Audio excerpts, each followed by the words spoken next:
Retired hitman John Wick seeks revenge when Russian mobsters kill his dog. Welcome to Book of Recaps. Today's video, we'll be going through the 2014 action thriller film John Wick. Hit like and subscribe. Let's get started and spoilers ahead. A car driven by John Wick collides with a wall. Bloodied and injured, he staggers out of the truck. He applies pressure on a wound in his stomach. He takes out his phone and views a video of his wife Helen on the beach while he crawls to the side. John slouches and closes his eyes. Several days before this, on a cloudy day, John wakes up. He gets flashbacks of being with Helen, the two of them at dinner, then a shot of them kissing, and finally the moment when she faints in his arms. John is then shown with her in a hospital bed. He kisses her forehead and looks at the doctor, who grabs his softboard and walks out. The next shot is of John with a necklace in his hand as he takes out his car. His wife was afflicted with a disease that took her life. The day of her funeral has arrived. Everyone leaves John standing over her grave as a man watches from afar. Following the ceremony, John's old buddy Marcus comes up to him and says that it's been a while and asks John how he's holding up. The two then talk, and then Marcus says that he's just checking up on an old friend. He then says goodbye and leaves. After the service, John is shown at home. He starts to clean up when the bell rings. He opens the door to see a delivery woman standing there. She asks John to sign some papers and hands John a package. It's a little beagle. Helen has left a letter for John. She wrote to him, saying that she has accepted her death and that she wants John to love again, and that she would like him to start with the puppy. Reading the letter, John starts crying. He takes the dog out from its pen and examines its flower-adorned collar, which leads John to the conclusion that Helen named the dog Daisy. He brings the dog a couple of sheets, but the dog doesn't seem to want to get off the bed, but John picks it up and places it off the bed. The next day, the dog climbs on the bed and wakes John, and then follows him all around the house.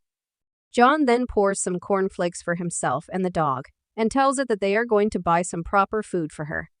He bonds with the puppy, and they spend the day driving around in his vintage 1969 Ford Mustang Match 1. He pulls over alongside three Russian mobsters, including Yosef Tarasov, the son of crime boss Viggo Tarasov. Yosef approaches John's automobile, compliments it, then inquires about the price. John then says it's not for sale. Yosef then abuses John in Russian, saying that everything has a price, bitch, assuming he won't understand, but John corrects him by speaking Russian and tells him that not this bitch. Yosef was petting Daisy at the moment, but hearing this, he gets angry and is about to react when one of his friends pulls him back and tells John to have a good day. Later that day, John takes his car to an abandoned construction area and starts drifting all over the place to vent out his frustration. He almost runs into some trucks, but just stops in time. Daisy must relieve herself while John is getting ready for bed, so John takes her downstairs. When they arrive, two shadowy guys stand in front of John, while a third grabs a bat and whacks him in the head. While Daisy whimpers, the man begins to pound on John. One of the men attacks the dog and snaps her neck. One of the men asks to find the keys, and the other responds that he's found them. After taking the keys, the guy removes his disguise, revealing himself to be Yosef. He insults John and asks him to sleep well before knocking him out. Later, when John awakens, he walks up to his lifeless pet and lays next to it as he strokes her head. He buries the dog and then starts cleaning the mess in his house as memories of his wife and the attack from last night go through his head. Yosef drives John's Mustang to Aurelio's store. Yosef tells Aurelio that he needs some clean papers and a new number plate for the car. But Aurelio recognizes the car right away and demands to know where Yosef obtained it. Yosef boasts about who he took the automobile from and how he murdered the dog of that guy. Aurelio tells him to get out of the shop, but Yosef responds that they own him.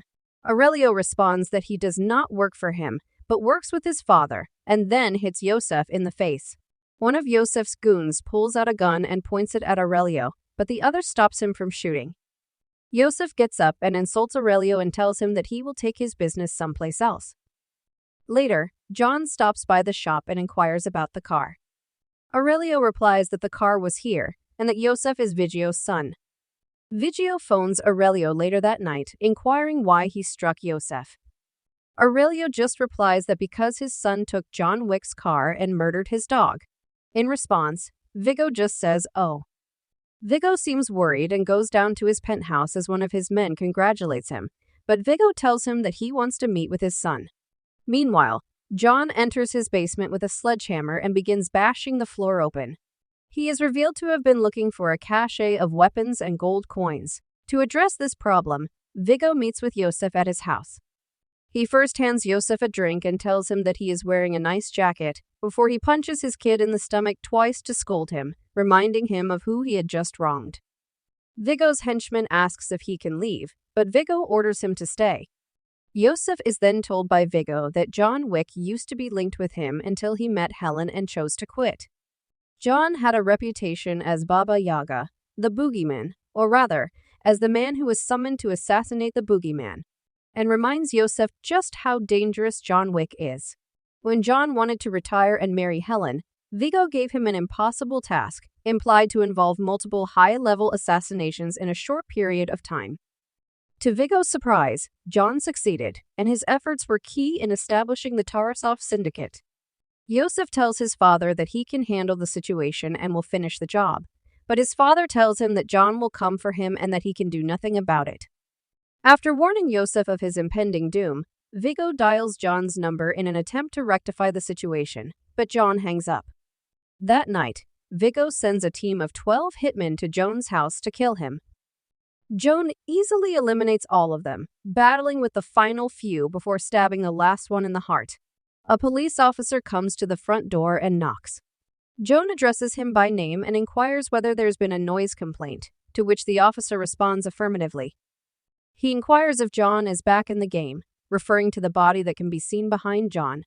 John claims that he's simply figuring things out. The officer bids him farewell and departs.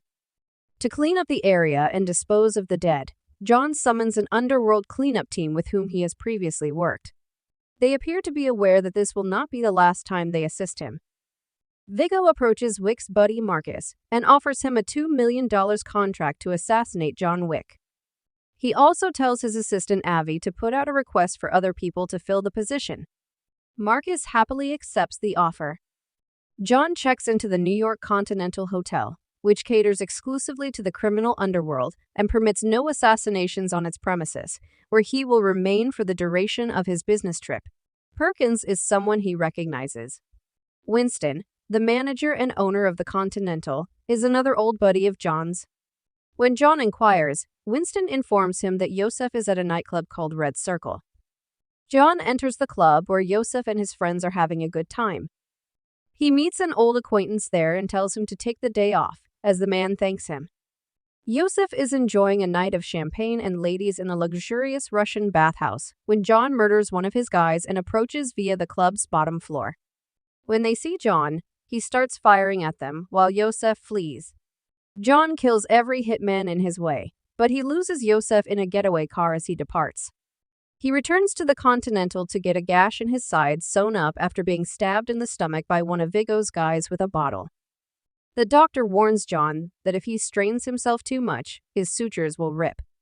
John claims that the bourbon he purchased earlier would cover the painkiller portion of his rehabilitation. Arcus climbs to the roof of the building across the street late at night and sets his eyes on John, who is sleeping. He notices someone arriving via the mirror. He shoots a warning shot at John. Perkins starts firing at John, but he manages to avoid her. She informs him that if she violates the hotel's regulations and murder John for Viggo, he will give her $4 million. He struggles with Perkins until he has her in a headlock and offers her compassion in exchange for information. She informs John that Viggo stores the majority of his assets in a church basement. John knocks Perkins out and leaves her with Harry for one of their organization's gold coins.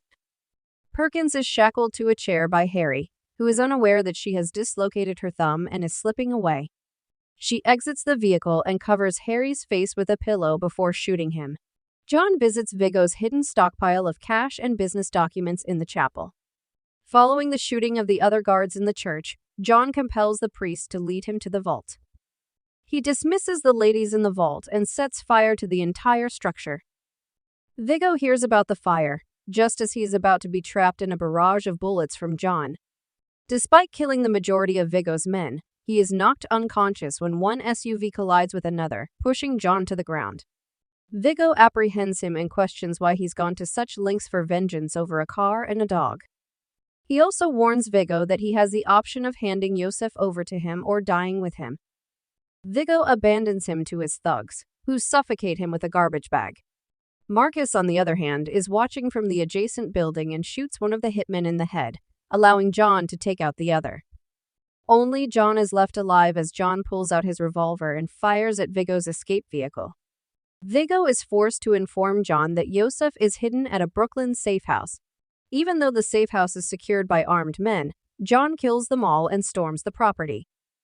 He destroys all the getaway vehicles with bombs, and then catches up to Yosef and puts a bullet in his stomach and then shoots him in the head. Perkins learns that John and Marcus have been in contact and informs Viggo, so Viggo sends his thugs to Marcus's house in retribution for Yosef's death and for failing to kill John. They thrash him there until Perkins arrive and Viggo is about to leave the house. He calls John and tells him that he has killed his friend. Viggo then leaves for a helicopter that is going to take him away from the city. The plan is that John will come to Marcus's house and Perkins will ambush him. Perkins is summoned to a meeting with Winston, the proprietor of the Continental Hotel, whilst waiting for John to arrive at Marcus's house. At the Bethesda Arcade in Central Park, she meets Winston and 4 other men. Winston informs her that she is disobeyed to death. As Winston goes away, he runs across the same cleaner who assisted John in removing the assassin's remains from his home and gives him a few pennies. When John discovers Marcus's body, he sets out to assassinate Viggo. He spots Viggo and their man on the way to the chopper and attempts to slam his car into them. Viggo orders Avi to assassinate John, only for John's automobile to slam into him. Viggo tries to force John's car off the cliff, but he survives. The two then battle. John pulls the blade into himself to generate leverage and break Viggo's arm, then grabs the knife from his stomach and stabs Viggo in the neck. He abandons him to his fate. We return to the opening scene as John continues to bleed. He feels motivated to keep going after seeing the video with Helen. He enters a dog shelter to treat his knife wound. He then adopts a pit bull puppy and brings him home with him. Thanks for watching. Please like, subscribe, and click the bell icon to get new movie recaps.